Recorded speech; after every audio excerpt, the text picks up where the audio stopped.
What's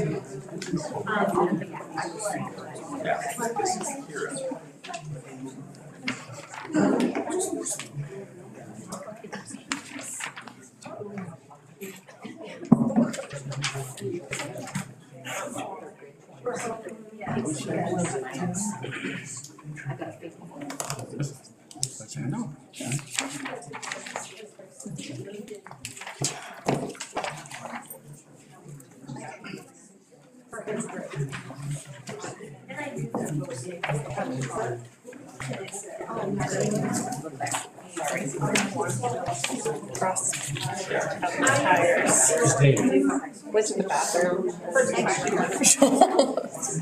There he is. Got 1 minute? I mean,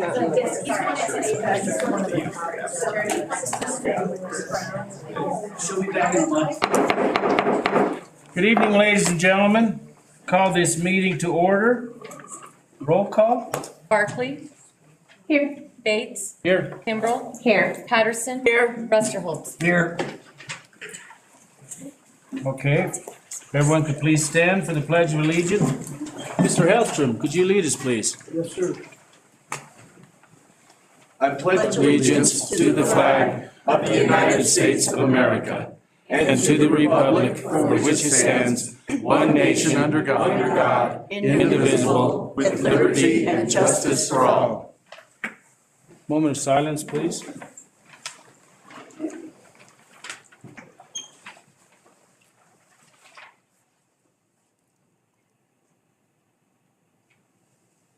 Thank you.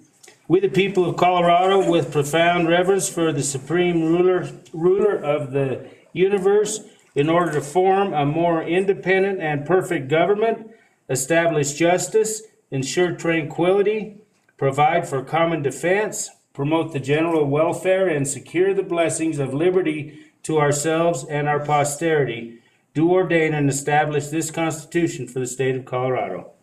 Thank you.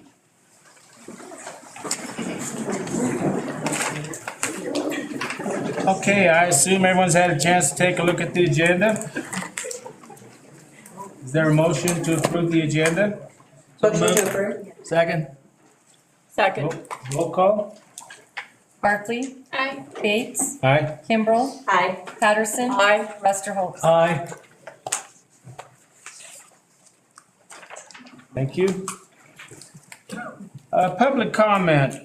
Folks, please be aware that any personal or individual student matters are considered confidential under Colorado law, and it is out of respect of the law and our employees and students that we require those discussions take place privately in executive session.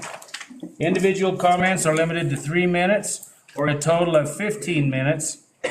Total for a particular topic, or 15 minutes for a particular topic. The intent of public comment is to give the Board of Education the opportunity to hear your comments. However, the board will make no decision or take no action on public comment during the meetings. Kelly? We have 7 people that have signed up, so all 7 will be able to speak. Very good. We have the timer, so I don't have to say 1 minute. And we'll do this in random order. So the first person, Alicia Struh.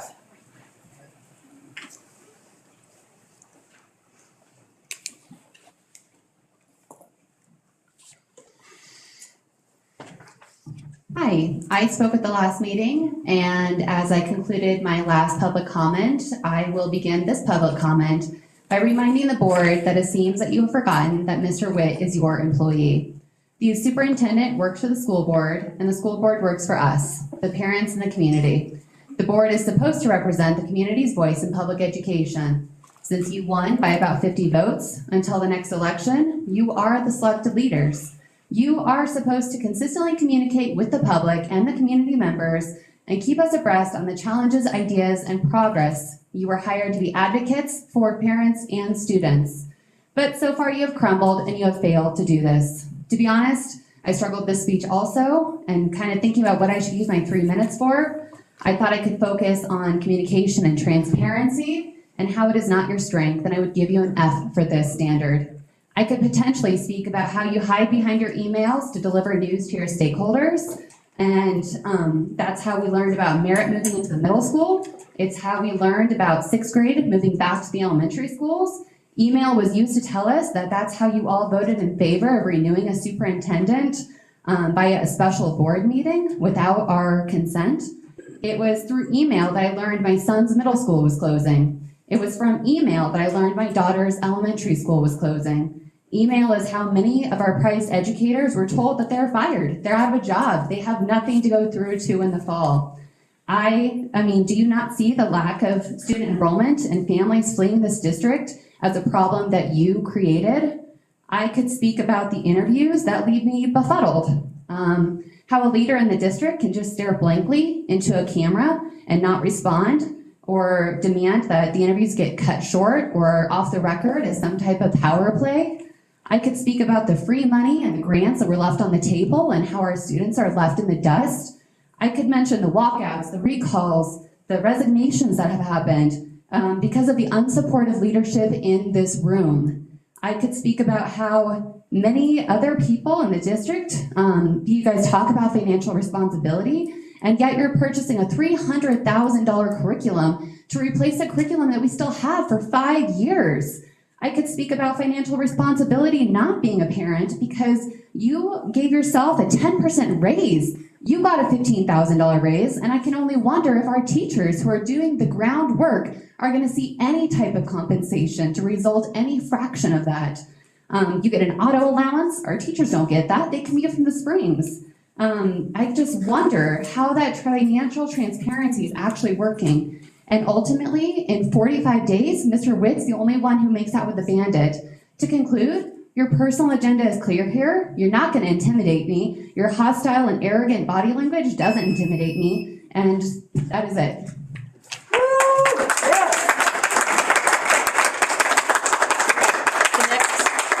The next speaker is Jeff Gear.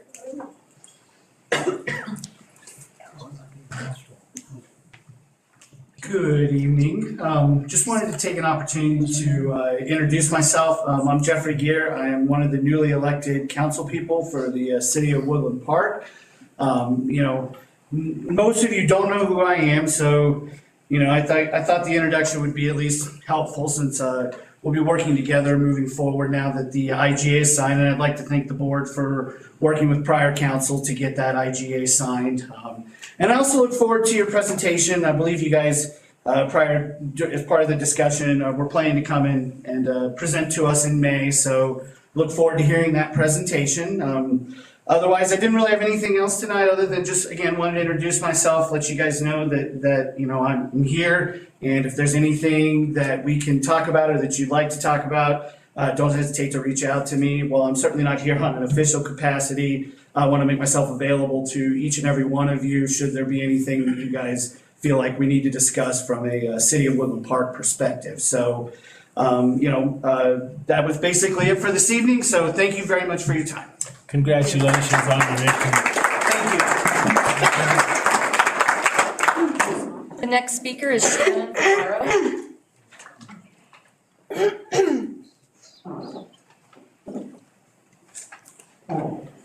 Good evening. Thank you for giving me the opportunity to speak tonight.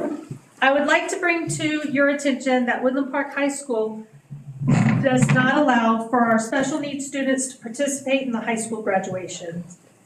What? Districts around Colorado and the United States allow the special needs students that are transitioning out of high school to participate in the high school graduation. These students may not receive a high school diploma, but are presented with certificate of attendance or whatever the district seems appropriate. Woodland Park is a public school system that is to address the needs of all students. I asked the Colorado Department of Education, and they informed me that social graduation can be done for our special needs students. This allows students with disabilities to participate in the high school graduation.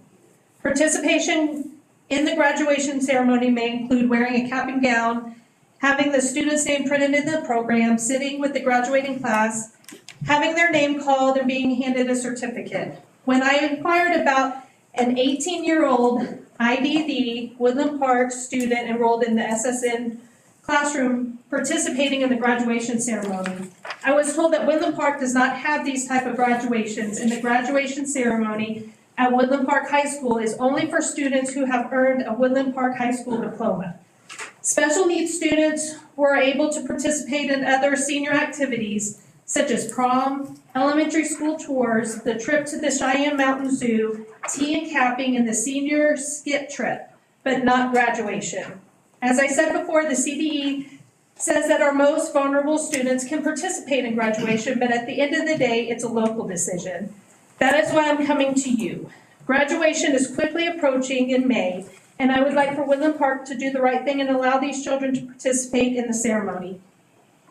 Can we please do what's right and allow these students to have their day in front of their families, just as students in Rampart, Liberty, Falcon, Harrison, Fountain, Fort Carson, Sand Creek, and Vista Ridge High Schools, along with others around the country. Thank you.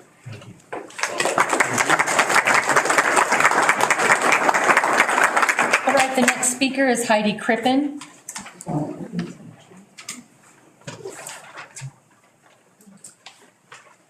Mine will be short and sweet. Hello, I'm Heidi Krippin, owner of Krippin's Processing. My husband is Troy Krippin, who is a Woodland Park School District alumni from preschool and graduated with Woodland Park High School. I am a proud mom of our little boy who is in 3rd grade at Summit Elementary. We have every intention of our son continuing his education with Woodland Park School District, following his father's footsteps. I would just like to take a moment to sincerely thank everyone on the board. Your job is not easy. You're constantly under scrutiny. Your pay is, well, nothing, yet you continue to suit up and you show up. I simply want to thank you for the work and the sacrifice that you all make for our children. I stand behind you.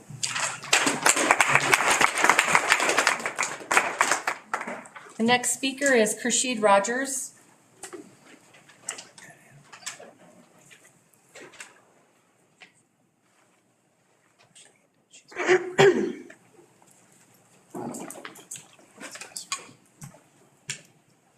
Hey, I'm Ked Rogers. I have 2 quick things that I wanted to bring up. First, you published a public notice in the Gazette stating that tonight you would be considering a proposal seeking a waiver to the state substitute teacher policy. I don't see it on tonight's agenda, so I'm wondering if you changed your mind on this. My assumption is that the waiver would allow the district to hire substitute teachers that don't meet the state's licensing requirements. And the reason given is that we have a shortage of substitute teachers.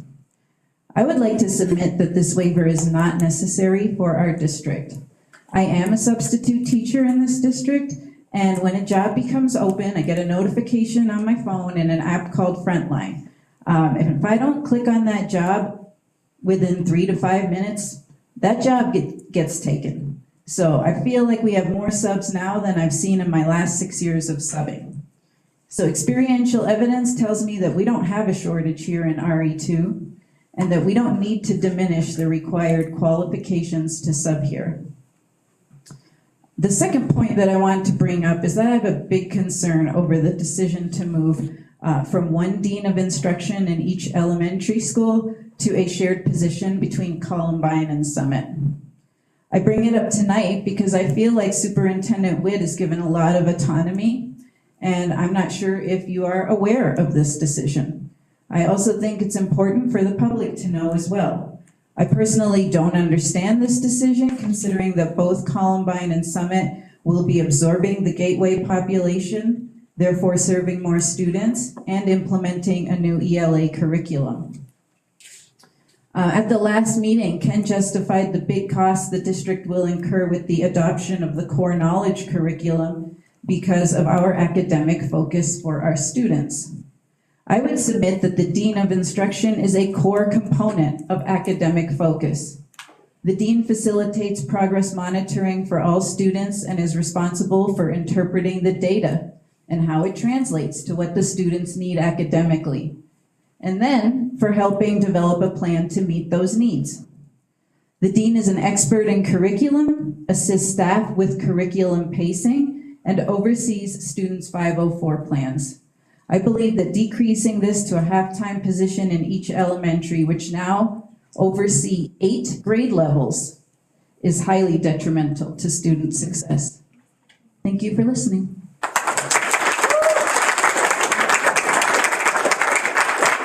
The next speaker is Aaron Hellstrom.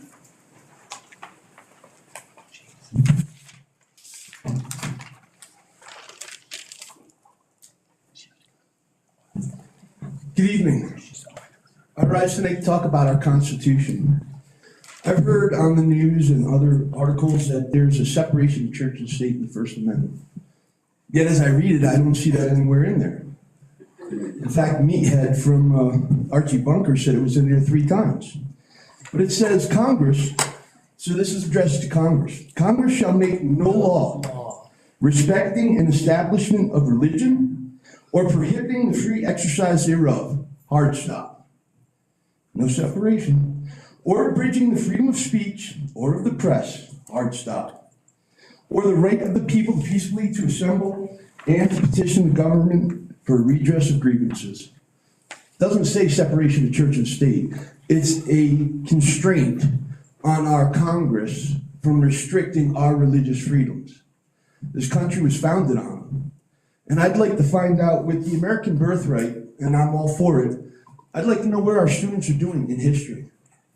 Where are they doing on Constitution? Because to me, if our students don't understand the Constitution, then we'll have rogue agents come in and confuse them and tell them, hey, separation of church and state says it 3 times in the First Amendment. And people will be, oh, okay. You are the ones who toe the line. You're the ones who are setting the agenda for our children to come out of woke ideology and back into what it means to be an American. I served 22 years in defense of this nation. I'm proud to be an American. I love this nation. And I love everyone's right to be an atheist, a Satanist, a Baptist, whatever you want to be. What I'm against is when you try to take my freedoms from me. And I think that children need to be aware, because back in 2020, the previous board told us that we had to mask our children, which was against our First Amendment rights. How did that happen? Why did that happen? Because we don't have an education. We have a populace that is not aware of what the Constitution states. You need to correct this. And I'd like to have a report, either put it in the Gazette, I don't care how we get it, but I want to know how are our students doing since we've implemented the American birthright. Are kindergartners knowing what it means to be an American? What Independence Day is, what the Declaration of Independence is all about, life, liberty, and the pursuit of happiness, right? And it would make my heart, and I know every veteran in this county's heart, real proud to know that we stand behind that flag. We stand behind this Constitution, and we stand behind those who served it. Thank you. And the last speaker is Matt Golowski.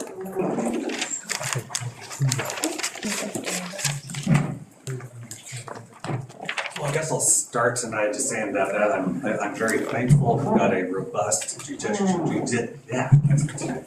judicial system in this country of trained judges and lawyers to actually interpret the constitutional laws of this country so my neighbors don't have to do so. Well, what I really want to talk about tonight is Gateway. Of course, you guys made the decision to close Gateway Elementary. So we're like, what, 2 months away from those doors being closed forever. You maybe recognize that.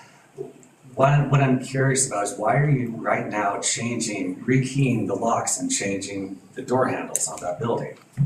I'm wondering how the teachers feel about that. I mean, 10 of them were essentially fired right before spring break. And now their classroom locks are being changed for the ones that are remaining. So yeah, why are you guys spending like $5,000 to change the locks of a building that's going to be sitting vacant? Or is it? I mean, we never know what your plans are, Ken. It'd be great if you could let us know what's going on. Thank you.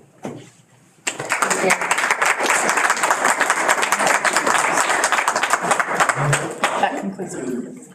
Okay, the consent agenda. Do I have a motion to approve the consent agenda? So moved. Second. Roll call. Barkley. Aye. Bates. Aye. Kimbrell. Aye. Patterson. Aye. Rusterholz. Aye.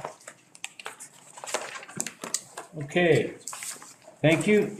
The next item is an action item for Staff Appreciation Week. We developed a resolution. Cassie, would you like to read that for us, please? Sorry, Doc. Staff Appreciation Week. Whereas the dedication and commitment of education staff are essential to the success of students and educational institutions, and whereas the tireless efforts of educators, support staff, administrators, and all those involved in the educational process deserve recognition and appreciation for their invaluable contributions. And whereas Staff Appreciation Week provides an opportunity to honor and celebrate the hard work, passion, and dedication of all individuals who work tirelessly to support the mission of the education, and whereas acknowledging the efforts of the staff create a positive and supportive work environment, encouraging morale and promoting continued excellence in education. Now therefore be resolved, we the members of the Board of Education of Woodland Park School District RE2 proclaim May 6th through 10th, 2024 as Staff Appreciation Week. And be it further resolved that the Woodland Park School District encourages all stakeholders, including students, parents, and the community at large, to join in recognizing and appreciating the dedication and hard work of our staff during this special week. Thank you. Thank you. Do I have a motion to accept this resolution? So moved. Second? Second. Roll call? Barkley. Aye. Bates. Aye. Kimbrell. Aye. Patterson. Aye. Westerholz. Aye. Motion passes. Are we doing You anything? certainly can.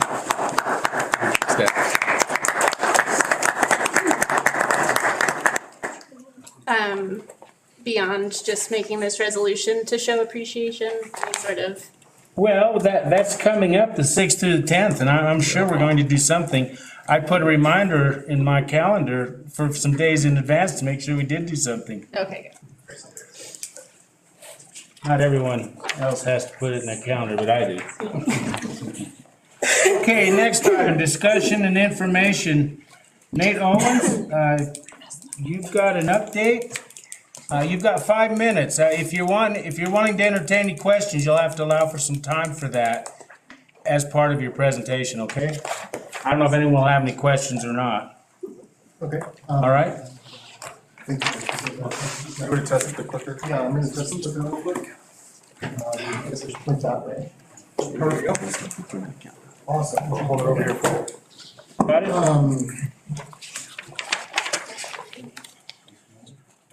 My sugar's way off. A little bit stressed. Yes.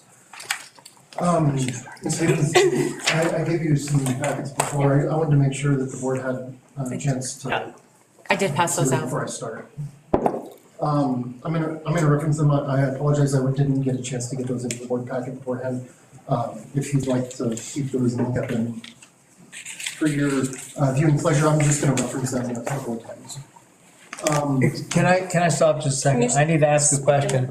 Can we turn his microphone up or something? I'll try to. There you go, all the way up. Yeah, sorry, I'm not feeling very well tonight. My sugar's been. Need a cookie? Yeah. Do you want them to make I was gonna a say I've got. Chocolate. No, cookie would do the opposite of They what I didn't need. give me. No, Okay. other way. So, I apologize. All right. Good evening. For those of you that don't know me, I'm Nate Owen. I'm the WPA president. I am here to give an update to the board of directors regarding the staff of Woodland Park School District. You'll notice the 5-minute time limit has been placed on me for the first time in the past 2 years of board meetings. So I'm going to try to be efficient. Hold any of your questions until the end, please. Recently, WPEA conducted a survey of all the staff that we could. We had a total of 67 responses. You've got the results in front of you. I'm going to talk a little bit about some of those results. So to provide some context, there's 101 certified staff, K-12 in the district, and a little over 200 total employees. The data that we collected had 40% of our staff respond with 10 or more years of experience in Woodland Park School District. 31% respond with 1 to 3 years in Woodland Park. The remaining 18 and 10% respectively were in the 4 to 6 and 7 to 9 year range. Overall, The 64% of the staff that reported either a good or excellent overall experience working for Woodland Park Schools. 36% reported a neutral, fair, or poor rating. In terms of staff salary, when we asked about that, we gave a few options. We said too low, appropriate, or too high. 73% of the staff reported that their salaries are too low. 27% replied with appropriate, and surprise, nobody responded with too high. You guys just approved Staff Appreciation Week. What better way to appreciate the staff than to address the concerns of 73% of these respondents who felt that they are not fairly compensated? Our district, like many others, shows what they value through what they spend. You, as a board of elected officials, get to demonstrate yours and this community's priorities by choosing what this district spends its money on. Right now, student success is a named academic student success is a named district priority. Hint, the number one determining factor in student success is the quality of the staff that you hire. Let's take a look at some of the fiscal data from 22 and 23, which are the last official audit reports. The total revenue over the last couple of years has stayed really consistent. The total instructional staff salaries went down by $33,000, or about 3%. By contrast, our school administrator salaries went up by $224,000, or 14%, and the district administrator salaries went up by $407,000, or 39%. This district, by showing what they are spending on, is not prioritizing teachers and therefore not prioritizing student success. You are prioritizing administrators. Our superintendent contract shows a 9.7% pay increase from this year into next school year, with a minimum 5% guaranteed raise each additional year. Can our other staff be expecting a similar raise so that the quality staff are retained and that quality staff are also attracted to our district? With the district's choice of consolidating multiple buildings recently, we would expect financial cost savings for the district. In order to attract the best teachers to Woodland Park and provide quality education for the students, that money needs to be reallocated towards prioritizing student success in the form of paying for quality staff. I'm going to skip this slide for a second and talk about some of the favorite things that our Woodland Park staff reported about. We have some good staff and we have some good things that are going on. Our staff reported about their favorite reports. Things like working with the students, they like working in the community, and they love their fellow staff members. They love the feeling that our schools have a feeling of family within our buildings. We also asked our staff their least favorite part of working in Woodland Park. Some of the themes that we identified were around distrust and disconnect with the central office. Words like hostility, disrespect, and fear brought into our schools we use. Many also mentioned the stress and insecurities they feel and the lack of voice and transparency in decision-making by the district. There were other harsh words that were used. I chose to leave them out, but you can look at the full responses seen in your handout.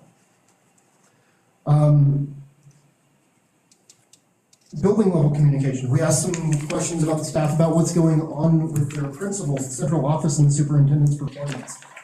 These questions were taken specifically from the executive expectations that the board has put in place. BSR 4 says that the staff input is a way for board to monitor the performance of this district. As you could imagine at this point, most of the responses for central office and the superintendent were not very favorable. Was that the 5 minutes, Kelly? Yes, 5 minutes. Maybe 2 minutes. I'm not running the timer. I don't know who is. I had Yes. 2 minutes on my phone and then I started at 3. That makes sense. Starting with your time. Okay. Nate, can you finish this up in a couple of minutes? You got it. I've got 3 lines left. All right, finish those up. I'll give you 2 minutes. New staff attraction. In the survey results, you're going to take a look at this. We had asked whether you as an employee would recommend working in Woodland Park. 96% would either not recommend or only maybe recommend others to work in Woodland Park right now. This shows you that the staff right now do not feel respected as professionals in their workplace. I would recommend, if you were to ask me, Maybe run a PR campaign to highlight some of the greatness that our students do and what our staff do. Right now, the narrative in Woodland Park is that we're struggling. We're struggling with retaining students. We're struggling with retaining staff. Overall, that's not a good image. So I had other slides. I had more information. My time is up. I apologize, but if you have any questions, I'd love to answer them as a board report. Do we have time for questions? About a minute. I extended it 2 minutes. I'd take a minute's worth of questions. I don't see any questions. Mr. Owens, thank you for putting this together. Thank you, Mr. Owens. Thank you for your time. I liked your suggestion. I do have a question mixed into this. I'm formulating it as I talk. So I have my time, and I'm gonna use my time. Thank you. So you had said a PR, you would suggest that we do a PR, because there was this kind of a thing I that. think a PR campaign could do really great things. I'm on Facebook occasionally, not very often, but every once in a while I'll see a promotional video for a school district in like Aspen. They're like, hey, look at all the great things that our schools offer. I'll see a video about D49. Look at all these great things that our staff are doing and these wonderful things that our students are doing. They've got these like PR videos.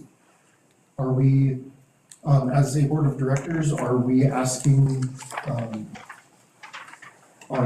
our staff to put together these videos or some sort of PR campaign to attract the best and brightest of the staff that can come to our schools? May I respond to that? And get better student outcomes. Yes, Chair. And I'm hoping the answer is yes, but I haven't seen any. It's a shame you haven't been watching television because we paid for a PR campaign, including promotional videos that ran many, many slots over the last several months. Okay. But thank you for your suggestion. Yeah, I don't have That's all right. television. Thank you, Nate. We should probably get that online too. A lot of people don't watch TV these days. Don't we have it online? I don't want. No? Okay, we'll get it online. Yeah. Thank you. Thank you, Mr. Owens. Sorry, we got it. Thank you for your time. Thank you.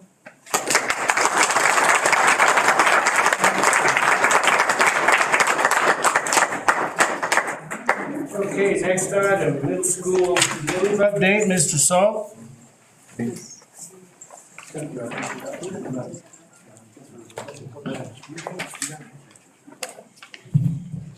evening, board. Good evening. All right, the first thing I want to do is provide the updated map for middle school move. You'll see the green blocks and the yellow blocks have shifted. Some of the blue blocks have shifted. And in some really important ways. I'm going to steal Miss Hayden's mic for a second.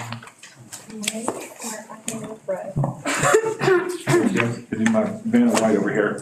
So a couple things that I want to talk about regarding this map. The first thing that you'll notice is that the middle school, where we initially, the last map that you saw was down here, we moved it up here into this corner. It's the southeast corner of the building.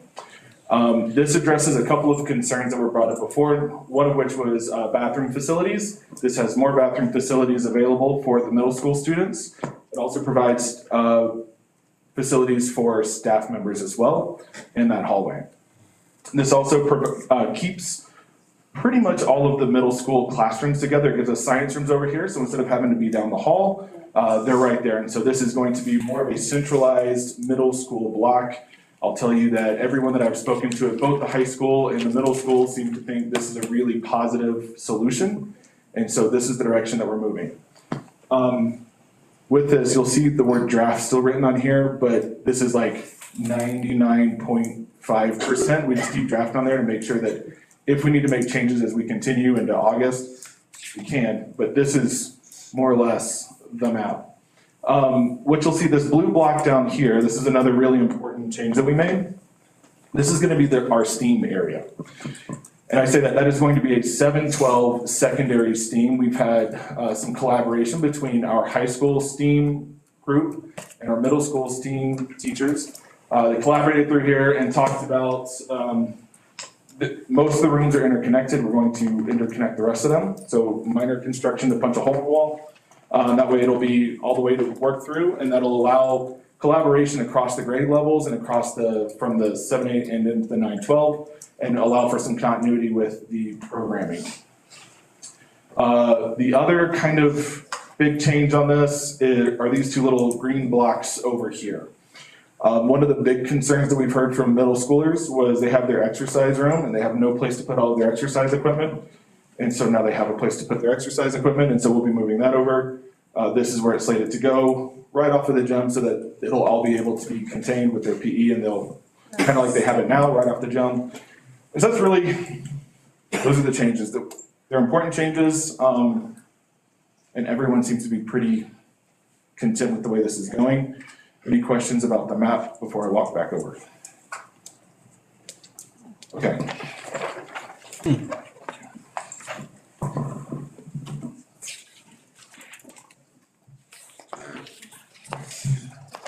The next thing that I wanted to talk about was the campus leadership structure. These are the hires that we made over the past couple of months to solidify what this leadership team is going to look like. Our secondary principal is going to be Dr. Tori Ritchie. He is actually Woodland Park alum. His parents are teachers in the district, and so he is, as he proudly talked about in his interview, he has a Woodland Park green Jeep that he drives because it's still part of who he is, and he's excited to be coming up. And so he's coming up here to lead the secondary campus. From the high school side, we have Cindy Gannon. She will be returning. She's our interim high school principal now. She's been our AP for several years. So she's going to come back as a part-time high school principal to help assist with the transition time, so that with continuity of leadership. We have Chad Cosner, who's our current dean and AD. Well, he's been our dean and AD. He is our current interim AP, and so he'll be moving into a permanent high school assistant principal role. And then Michelle Eastman, she's currently a social studies teacher and oversees our SUCO. She'll be running over and handling the middle school. She's already been working to start making connections with the middle school team, and so she'll be our middle school AP.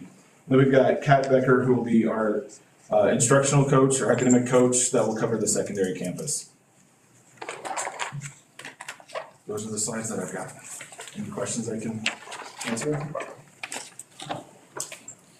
I do have a couple of questions. I don't know if you're prepared to answer this, but in regard to the way that the high school and the middle school or junior high is set up now, I had a lot of people contact me, parents, about their concern over interaction between the junior high or the middle school kids and the high school kids.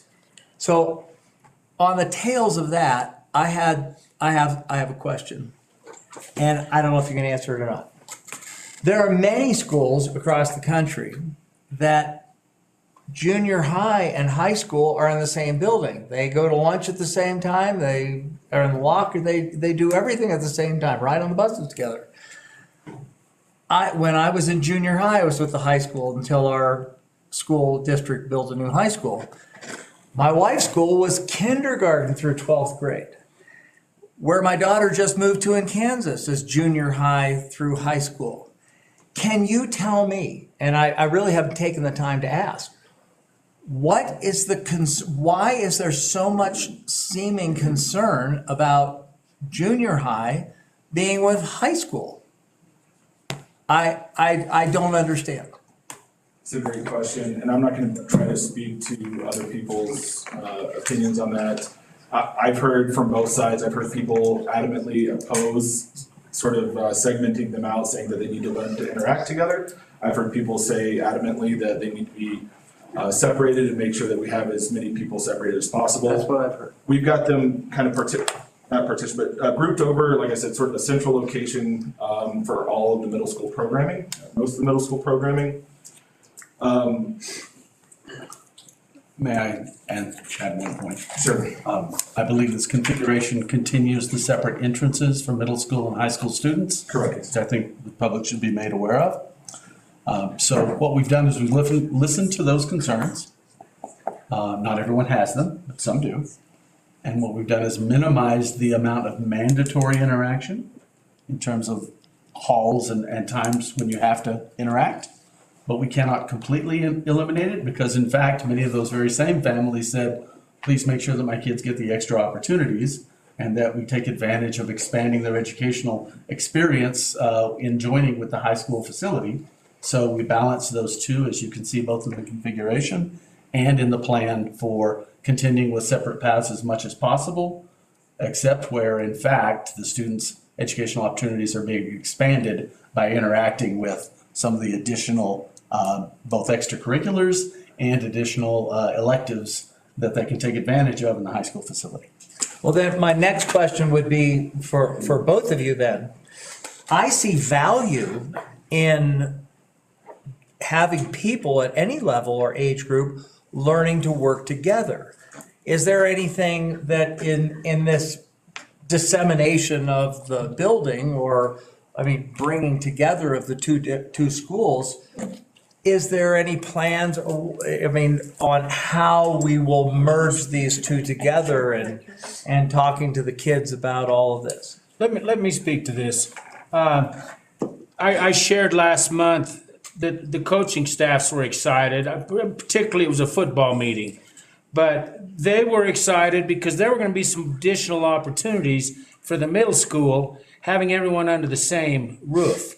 I really liked what I heard about the STEAM program, where there could be some interaction back and forth. The educational opportunities for those middle school students with those high schools students in that environment, I think that is wonderful. I do too. And some of the comments I heard were concerned about restroom facilities, and it looks to me like that was addressed on this new configuration. So I think if people take a close look at that, I think it's much improved over the last map we saw. But I do think there are some wonderful opportunities for intermingling. I mean, I haven't done school for a long time, but I went to junior high and high school. That's all I knew. And I don't think it was any worse. I've been any worse for the wear for it for that, maybe other things. But so I think it's going to be a positive change, Mr. Westerholz. So just to be clear, we've addressed the concerns of parents who are not, that do not want so much interaction or for careful interaction between the high school and the middle school. Is that correct? We have addressed that and tightened that up in some regards. So with the middle school being where they are, we went back and forth on whether we were going to do additional construction to build kind of a wall and a door to have a hard break. We opted against that because of how siloed the middle school is in that hallway. And if you look, as they come down in any of the blue areas that they would be interacting in, that's choir, that's band, that's theater, admin, lunch, etc., even going over to the gym, it's all past administrative offices and a lot of adult supervision. And so the interactions, although we won't have any hard breaks, we're going to work towards having guided interactions with staff in those processes. So where will the entrance for the middle school kids be now? The yellow right over here. Is that the bell tower? Is it still the bell tower entrance? Yeah. The bell tower and then the theater entrance. Okay. It'll be your pointer next time. And then the last time we were talking about this, you were still kind of trying to figure out if there was going to be a different, a bell schedule, for lack of a better word, for the middle school and the high school, as well as drop-off times. Has that been finalized at all? So it has. So the bell times will be the same for middle school and high school. It'll run 8:15 to 3:15, I believe. In doing so, was able to keep bus scheduling consistent for the other buildings as well. The internal bell schedule, the sections are going to be off a little bit. They work together where middle school has a handful more during the day than the high school does, but the start and end times will be the same. Okay. And then, so have we figured out what that's going to look like as far as drop-off in the morning? Because I know that entrance can be a bit chaotic. It's going to be painful when we first start, but we'll normalize to it pretty quick. I've seen much worse areas trying to get more traffic through, and after the first couple of weeks, it normalizes out. People understand how the flow works. Just one more question. Do the high school kids and the middle school kids still ride on the same bus together? They do ride on the buses All the together? buses are the same now Do anyway. they? All the kids ride on the same They're all in buses tandem. now. Yeah. That's how it was when I was in school. Two other things I forgot to mention earlier that I'll mention really quick. One is, we're currently working on, I was talking with Mr. Phelan at the middle school yesterday. We've delivered first load of boxes. We've got more boxes ordered to go over so they can start getting stuff packed up. We worked on, I believe you sent an email yesterday. We talked rough timeline so that people know, teachers and staff know how that's going to be maneuvered. Part of that is knowing what equipment is staying, what equipment is going. There were some questions about bleachers. We're not moving bleachers over. We have bleachers in all of the gyms that we have now, and so we're gonna leave the bleachers where they are. There's been some other conversations around like volleyball nets and whatnot, and so we're gonna sort through the items that we currently have here and available to the middle school, and then the duplicative stuff we'll leave at the building where it is. The other thing that I wanted to mention, and this goes back into the electives and providing opportunity for the middle school students, is I was talking with Ms. Gannon over the last couple of weeks as we've been going through staffing, and it's her intent to have the current theater teacher go full-time into theater, and so she'll give up her English section. We'll hire someone else for English, and that'll provide theater sections for the middle school as well, and so that'll be a nice expansion on the elective side. Oh, good. So Right. I did have one other question, kind of related to what you were just talking about, actually. Because I guess a couple of months ago now, when this first all started being a thing we were talking about, I had asked a question about inventory of the middle school assets. So, band equipment, art equipment, STEAM equipment, all of that kind of stuff. Has an inventory been created at this point? Do we know how much it'll cost to move all of that? And So we have not done a line-by-line inventory that's centralized. I know like Kayla at the middle school and Jeff at the high school have talked about what gaps they have and what they're going to be bringing over. They were talking to Bill yesterday about how that was going to get aligned. The cost is going to be negligible, I'll say, or at least minimal, because most of it's going to be staff time that we're putting into this, our year-round staff that are here already. We're not going to incur additional costs over the normal staff time other than boxes and packing materials as we move stuff. The normal carpet cleaning, fresh coat of paint, typical summer stuff. okay, and then do we have an estimate on what the total cost will be? I don't have that amount on me. A rough estimate? We're talking, I would say, probably less than $10,000.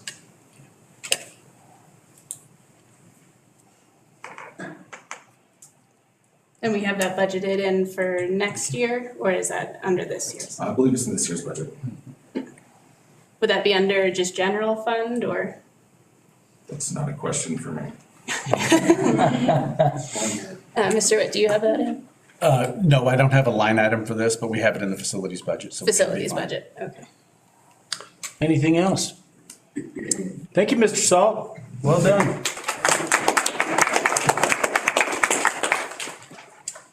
Okay, board reports. Do we have any board reports? Okay. So first I just wanted to call out Columbine. This past week, the third graders had their biography bottle projects. So each of the students picked a notable historical figure, and then they did research, wrote a little report, and then in art class they did like bottles to do little figures of them. And it was just such a cute thing. And not only do they invite the parents in, which I thought was great, but also all the other grades go down and walk through the classes, and the kids get to present to all the older kids too. So I just thought that was a really cool That's thing. wonderful. As you might expect, there were many Taylor Swifts in the classroom. I was surprised, yeah, a lot of Swifties. I was surprised to see so many Dwayne Johnsons. Apparently we have a lot of rock fans in third grade. But there were also Neil Armstrong, Jane Goodall, and Babe Ruth, so I thought it was just really cool that they That's did neat. research. Did they get pictures? Yeah. I'd like to see some pictures. There's a bunch on the Columbine Facebook page. I saw some online. Thank you. actually, so- Yeah, it was That's really cool fun. you're talking about it. Yeah. Thank you, Keegan. And then the only other thing I had was more of a question or something to maybe put on the agenda or calendar for going forward. Just a reminder that we need to set a date for to do the annual review for our superintendent. So, coming to the end of the school year here, I think we should probably get that in the next month or so. Is that scheduled already? I was thinking it is. Oh, when is it scheduled for? Well, I'll find out. Yeah, I'd We like haven't to published the attend. next agenda, but typically it's in May, so it's coming right up. And as I shared, it'd be coming up. Okay, I'll let you know. good. Thank you. And Keegan and I had a conversation. I spoke to Mr. Resterholtz. I'll do better about getting the draft agenda out after the agenda meeting, and after it's been reviewed, then I'll be getting the draft agenda out to everyone. And I didn't know that that's how he was doing it. I didn't remember it that way, but I don't have a problem with that. So there will be some improvement in the communications on that. Thank you. Did anyone else have anything? Can I say something? Yes, you So may. usually that does come out, but with the short time coming back from spring break and the whole, it got delayed by the time we set up the agenda review. It's kind of like right when we came back from Christmas, we had that delay as well, just that short turnaround. So we do have a process in I did place. speak to that. Yeah, so. Well, I've got something. I went to Columbine and did a tour, and it was like the day after our last board meeting. And Mrs. Slocum took me on a tour. It happened to be going to be Grandparents' Day that day. I thought that was very exciting. But she gave me a full tour of the building, and I was encouraged to see the spaces that were available for additional classes there. And there were some classrooms that, that just hadn't been needed and hadn't been converted to other uses. So there are classrooms readily available there. I can't give you exact numbers, but I was encouraged by the number of them. And if push came to shove, there are other what were classrooms that could be converted back to classrooms. And I want to address one other issue that there's been a lot of scuttlebutt about, well, you guys are combining the two elementary schools and one of them already has 30 students in the class. We've heard that a lot. The reason there are 30 students in that class is because the teacher asked for that. No, she did not. No. She did not. That was my understanding. She asked. Wrong. Sorry. Well, in speaking to the principal, that wasn't the way I understood it. Did you speak to the teacher? No, they were in the middle of doing classes. She had a para in there, and she has parent volunteers that come in regularly too. Are you aware of that? I am, yeah. Okay. I know the parents that volunteer in there. Well, I was speaking to the principal. I felt like that was on good knowledge. Anyway, I enjoyed myself. She was very kind, and I was encouraged that they were all getting set up for Grandparents' Day, and the kids were excited. And they were all dressed up. A lot of those little young men had ties on that came down to their knees. It was fun. Anything else? No, that's. All right. There being no other reports, entertain a motion to adjourn. So moved. Second? Second. Roll call, please. Barkley? Aye. Bates? Aye. Kimbrell? Aye. Patterson? Aye. Resterholtz? Aye. Meeting adjourned.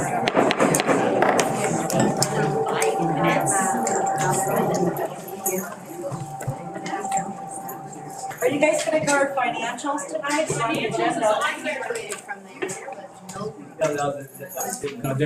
No, we're not. There are some in the packet. It was just on the agenda. Report that's on the agenda, it's on the agenda every month, and it's included in the board packet.